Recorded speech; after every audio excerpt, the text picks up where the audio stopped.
Bismillahirrahmanirrahim. Assalamualaikum warahmatullahi wabarakatuh. Alhamdulillahirabbil alamin. Wassalatu wassalamu ala asrafil anbiya'i wal mursalin wa ala alihi wa sahbihi ajmain. Amma ba'd.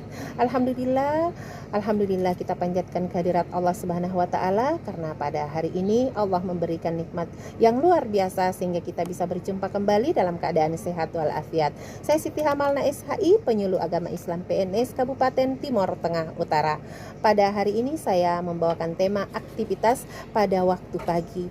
Jadi di bulan Ramadan kita semuanya sudah menyiapkan apa yang akan kita lakukan. Sekarang kegiatan kita pada pagi hari di bulan puasa apa ya?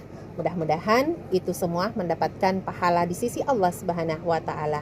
Yang pertama, sejak terbit fajar subuh tadi menjalankan rukun dan tidak melakukan pembatalan puasa. Rukun puasa ada dua. Yang pertama berniat puasa, di mana niat puasa Ramadan tersebut harus ada di malam hari sebelum terbit fajar. Niat tersebut harus dikhususkan untuk puasa Ramadan dan niat harus diulang tiap malamnya. Atau kita bisa berniat satu kali di malam pertama. Yang kedua, menahan diri dari berbagai pembatal, mulai dari terbit fajar, subuh hingga tenggelamnya matahari. Pembatal puasa ada 6. Pertama, makan dan minum atau memasukkan sesuatu yang berpengaruh pada lambung dan sifatnya mengenyangkan. Yang kedua, muntah dengan sengaja. Yang ketiga, hubungan intim dengan sengaja. Yang keempat, mengeluarkan mani dengan sengaja. Yang kelima, datang bulan atau haid dan nifas. Yang keenam, gila dan murtad.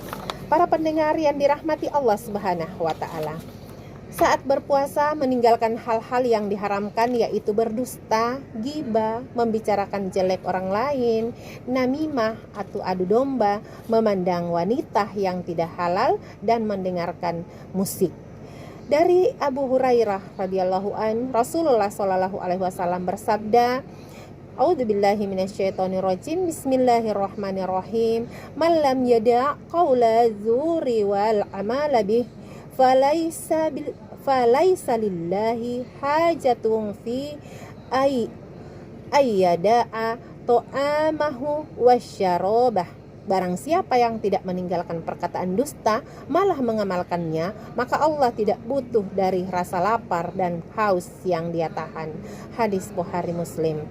Dari Abu Hurairah radhiyallahu an, Rasulullah shallallahu alaihi wasallam bersabda, laisa syamu minal akuli wa ashrab, innama siyamu minal lagwi warrafasi. Puasa bukanlah hanya menahan makan dan minum saja, akan tetapi puasa adalah dengan menahan diri dari perkataan sia-sia dan kata-kata kotor.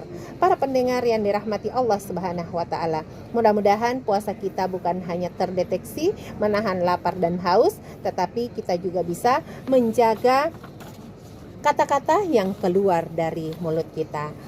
Amin ya rabbal alamin. Melakukan sholat sunnah duha minimal 2 rakaat, maksimalnya tidak dibatasi. Walau waktu sholat duha dimulai dari setelah matahari meninggi 15 menit, setelah matahari terbit hingga mendekati waktu zuhur. Seperti kalau pagi, kalau zaman sekarang, waktu sekarang jam 6 itu sudah mulai ada matahari, itu sudah boleh melakukan sholat duha, dan selesainya di jam 11.15 menit. Tetapi yang paling baik adalah di jam 9 sampai di jam 11. Insya Allah doa-doa kita akan diterima oleh Allah Subhanahu wa ta'ala. Waktu duha dapat dibagi menjadi 3. Yang pertama, awal waktu, yaitu setelah matahari terbit dan meninggi hingga setinggi tombak.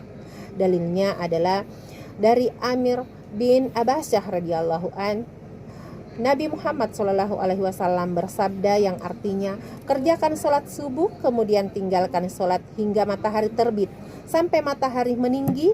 Ketika matahari terbit, ia terbit di antara 2 tanduk setan, saat itu orang-orang tersebut. Hadis riwayat Muslim.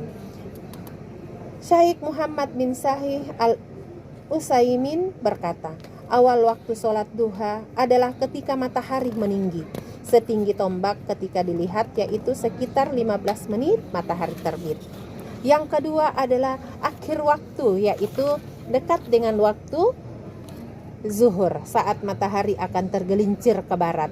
Zaid bin Usmani berkata, sekitar 10 atau 5 menit sebelum waktu zuhur matahari tergelincir ke barat, maka lakukanlah sholat duha. Yang ketiga, waktu terbaik sholat duha yaitu ketika matahari semakin tinggi dan semakin panas, berarti di antara jam 9 sampai 11. Inilah 3 waktu di sholat duha. Mudah-mudahan kita tidak dapat yang paling baik, tetapi kita dapat di waktu awal dan di waktu pertengahan.